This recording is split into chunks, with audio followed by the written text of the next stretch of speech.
Beef কষা খুব মজার একটি খাবার এবং আমার খুব পছন্দের একটি খাবার। আসসালামু আলাইকুম। রোমাস রেসিপি আরএস থেকে আমি রোমা। এই মজার এবং চমৎকার স্বাদের রেসিপিটি কিভাবে খুব তাড়াতাড়ি তৈরি করেছি সেটিই দেখাবো। তো আমি প্রথমে তেলের ভিতর নিয়ে নিয়েছি, এই যে দেখতে পাচ্ছেন সমস্ত প্রকার গরম মশলা। আর আমি এই যে একটা ব্লেন্ড করা মশলা দিয়ে দিলাম। আমি এর ভিতর নিয়ে নিয়েছি খোসাসহ পেঁপে, আর নিয়ে নিয়েছি রসুন আর পেঁয়াজ ব্লেন্ড করে দিয়ে দিয়েছি। তার ভিতর দিয়ে দিলাম এই তো হলুদ আর বেশি করে জিরার গুঁড়ো দিয়ে আমি ভালো করে কষিয়ে নিচ্ছি। পেঁপেটা দেওয়ার কারণ হচ্ছে তাড়াতাড়ি সিদ্ধ হয়ে যাবে মাংসটা। তো দেখতেই পাচ্ছেন সুন্দরভাবে আমি কষিয়ে নিচ্ছি। মশলাটা একদম খুব ভালো করে কষানো হয়ে গেলে আমি হাড় ছাড়া গরু মাংস নিয়েছি, অল্প চর্বি আর বেশিটা একদম সলিড মাংস। এটা দিয়েই আমি রান্না করব। এই মাংসটা এইভাবে রান্না করে খেতে আমার খুব ভালো লাগে। তো এটা আমি দিয়ে দিলাম এখন মশলার ভিতর দিয়ে আমি এখন সুন্দরভাবে কষিয়ে নেব।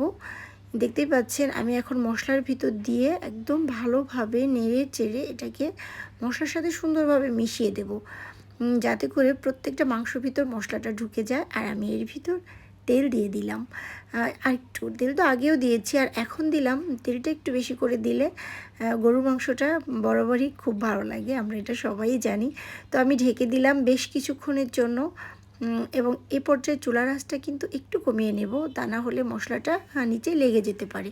তো এই তো দেখতে পাচ্ছেন আমি সুন্দরভাবে এটাকে এখন ঢাকনাটা তুলে একদম নেড়ে চেড়ে দিচ্ছি সুন্দরভাবে, যাতে করে লেগে না যায়। ভালোভাবে নেড়ে চেড়ে কষিয়ে কষিয়ে রান্না করব। আসলে এটা এজন্য এটা বিফ কষা। এখন আমি দিয়ে দেবো এর ভিতর স্বাদ মতো লবণ। লবণটা চেক করে দেখতে হবে, যার যার স্বাদ মতো দিয়ে দিতে হবে, এবং সুন্দরভাবে মিশিয়ে দিচ্ছি যাতে লবণটাও সব মাংসের ভিতর মিশিয়ে যায়। আর মাঝখানে আমি পানি দিয়েও কিন্তু বেশ কিছুক্ষণ সিদ্ধ করে নিয়েছিলাম, যতক্ষণ না মাংসটা সিদ্ধ হয় ততক্ষণ পর্যন্ত। তো এই পর্যায়ে দেখতে পাচ্ছেন এরকম হয়েছে আমার মাংসটার কালার।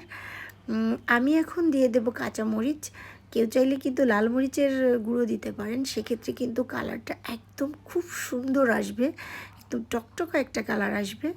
আর আমি এটা যেহেতু কাঁচামরিচ দিয়ে রান্না করব, সেহেতু আমি কাঁচামরিচই দিয়েছি, লাল মরিচের কোনো গুঁড়ো আমি এটাতে ব্যবহার করিনি।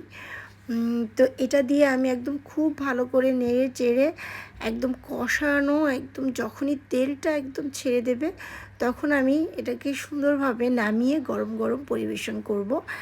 এটি ভাত, রুটি, পোলাও, পরোটা, যে যার মতো করে খেতে পারেন। এটি এতই মজার একটি খাবার, মাশাআল্লাহ। তো আমি রুমা আজকের মতো বিদায় নিচ্ছি। নতুন কোনো রেসিপি নিয়ে দেখা হবে ইনশাআল্লাহ। আল্লাহ হাফেজ।